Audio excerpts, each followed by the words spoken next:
A hotly contested Senate race in the state of Wisconsin. NBC News can project that Tammy Baldwin, the Democratic candidate for Senate in Wisconsin, has beaten her Republican opponent, former Governor Tommy Thompson. This was a very hard-fought race, a very expensive race, and ultimately a historic race as Tammy Baldwin becomes the first openly gay woman in the United States Senate.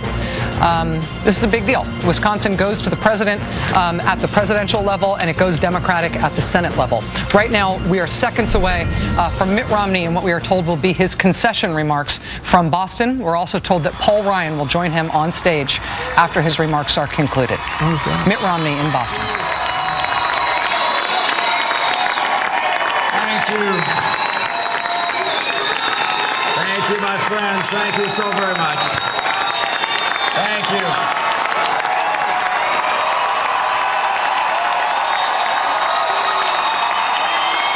Thank you. Thank you. I have just called President Obama to congratulate him on his victory. His supporters and his campaign also deserve congratulations. I wish all of them well, but particularly the President, the First Lady, and their daughters. This is a time of great challenges for America, and I pray that the President will be successful in guiding our nation.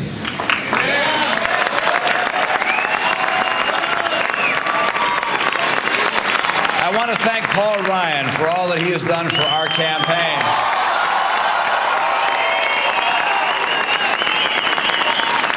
And for our country.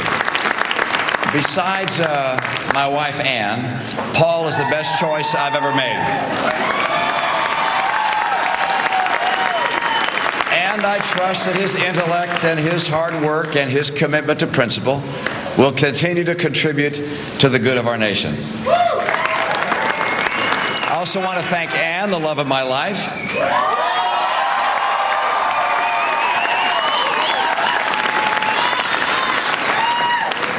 She would have been a wonderful First Lady. She has been that and more to me and to our family and to the many people that she has touched with her compassion and her care. I thank my sons for their tireless work in behalf of the campaign and thank their wives and children for taking up the slack as their husbands and dads have spent so many weeks away from home.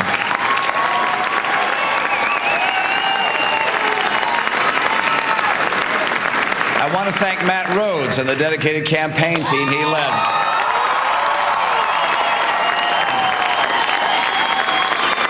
They have made an extraordinary effort, not just for me, but also for the country that we love. And to you here tonight, and to the team across the country, the volunteers, the fundraisers, the donors, the surrogates, I don't believe that there's ever been an effort in our party that can compare with what you have done over these past years.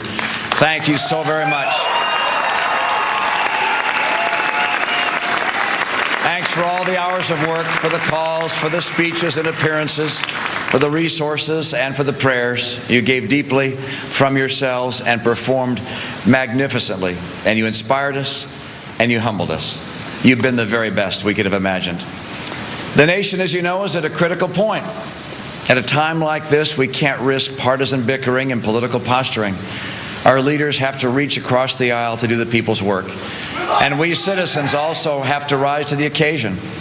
We look to our teachers and professors. We count on you not just to teach, but to inspire our children with a passion for learning and discovery.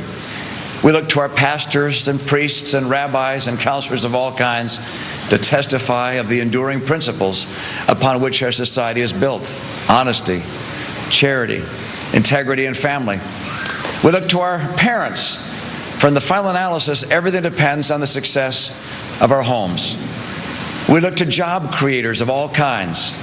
We're counting on you to invest, to hire, to step forward. And we look to Democrats and Republicans in government at all levels to put the people before the politics. I believe in America. I believe in the people of America.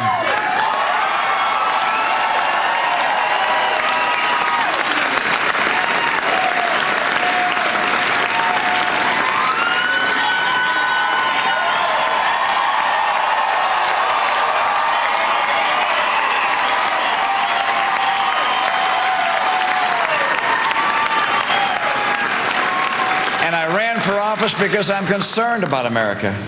This election is over, but our principles endure. I believe that the principles upon which this nation was founded are the only sure guide to a resurgent economy and to renewed greatness. Like so many of you, Paul and I have left everything on the field. We have given our all to this campaign.